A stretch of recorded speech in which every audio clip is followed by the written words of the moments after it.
What if a 2,000-year-old philosophy could help you stay calm, focused and resilient today?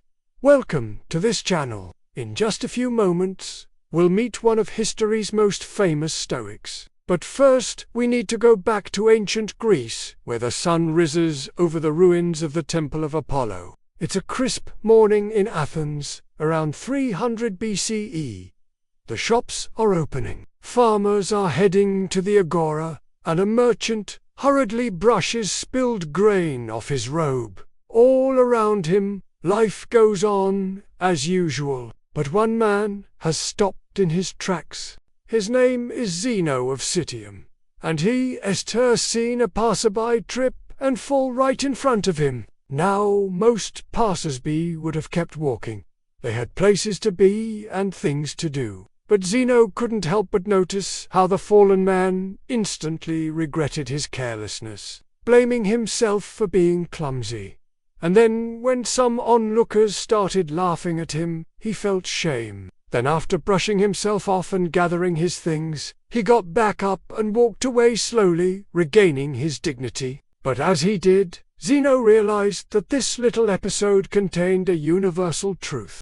The only thing we truly control in life is our thoughts and reactions, not the actions of others. And so, the next day, Zeno showed up to the Temple of Apollo, and told everyone who would listen that virtue or wisdom is the highest good, that everything else was up to the gods. He also said that we must put what's in our control, and what's not in our control, into two separate jars. If something is in our control, like our thoughts, we shouldn't worry about it. And if it's not in our control, like the actions of others, we should worry even less, because no amount of worrying can change the outcome. In fact, it'll only make our lives unnecessarily miserable. As time went on, Zeno continued to share these ideas with anyone who would listen, and they became known as Stoicism. Soon he had a following, then an academy, and eventually his students began to spread his teachings all across the ancient world. One of his closest students was Cleanthes,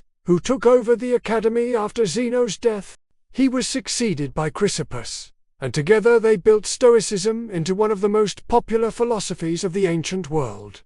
But what exactly were its core principles? Well, first, as we heard, virtue or wisdom was considered the highest good, which means living a life according to nature and being the best version of yourself. Second, we control only our own thoughts and actions, not the actions of others. Therefore, we shouldn't worry about things that are outside of our control. Instead, we should focus on doing the right thing, even if it's difficult. And third, we should accept what we cannot change. No matter what happens in life, whether it's positive or negative, we must learn to accept it and move forward. Resisting reality will only cause us unnecessary stress and suffering. For example, one Stoic might see a friend get promoted, while another gets passed over and feels resentful. But remember, promotion is not in our control, so the wise person won't worry about it. What is in their control is how they respond. Maybe they congratulate their friend, offer to help them prepare for the new position, or simply keep working hard themselves. Meanwhile, the unwise person might dwell on their own perceived victory, blaming the boss for playing favorites, complaining to their friends, and generally making a mess of their life, and ultimately, they'll hurt themselves far more than their career. In the end, these core principles remained the foundation of Stoicism for centuries, and we'll soon meet a few of history's greatest Stoics. But first, let's return to our scene in the act. After hearing Zeno's words, many people from all walks of life began to take note. Farmers, merchants, politicians, even slaves started attending his lectures, eager to improve themselves. For them, Stoicism provided a path to inner peace and resilience in a chaotic world.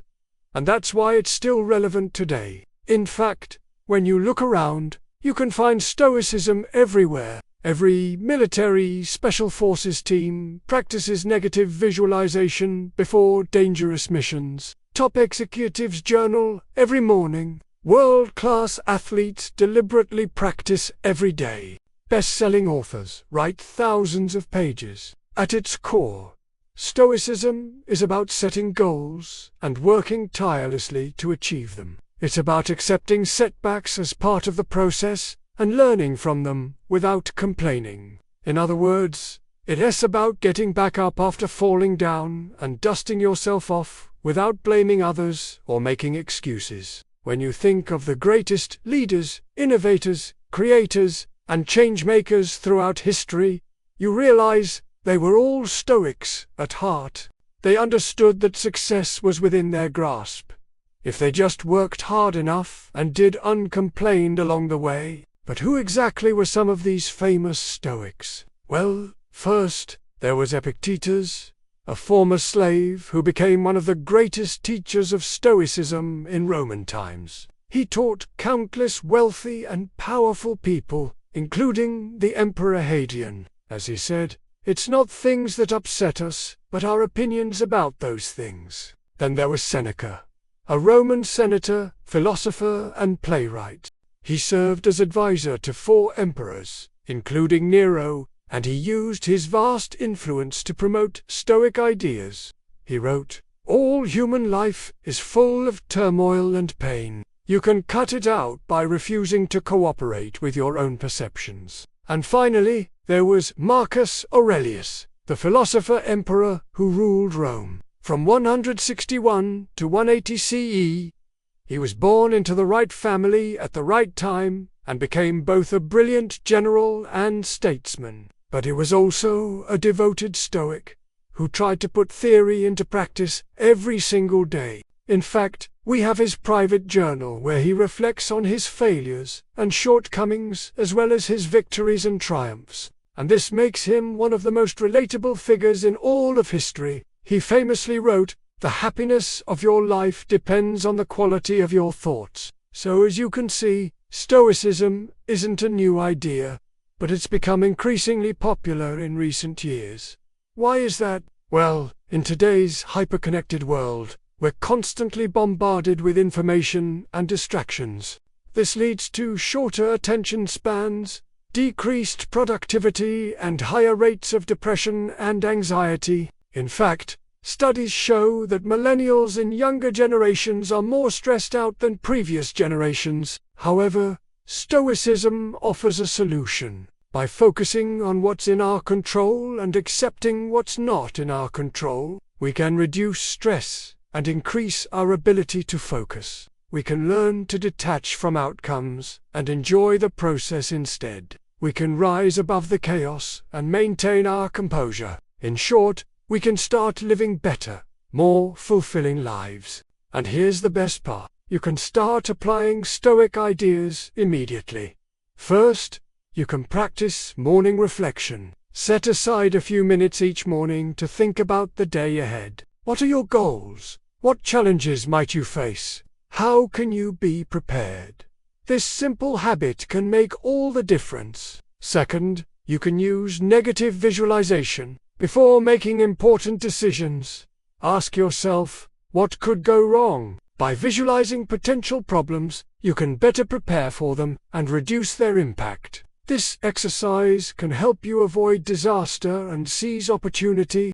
Third, you can journal regularly. Writing down your thoughts and feelings can be incredibly therapeutic. It allows you to express yourself freely without fear of judgment. Keeping a journal can help you become more self-aware, improve your mental health, and boost your creativity. Fourth, you can practice deliberate practice. Whether it's a skill, craft, or knowledge you want to acquire, deliberate practice is essential. It takes time, effort, and persistence, but the results are worth it. Deliberate practice can help you reach your full potential and live a life on your own terms. Finally, you can apply all of these tools to your work. When you focus on what's in your control and accept what's not in your control, you'll experience less stress and more success. you'll be able to rise above the chaos and maintain your composure. In short,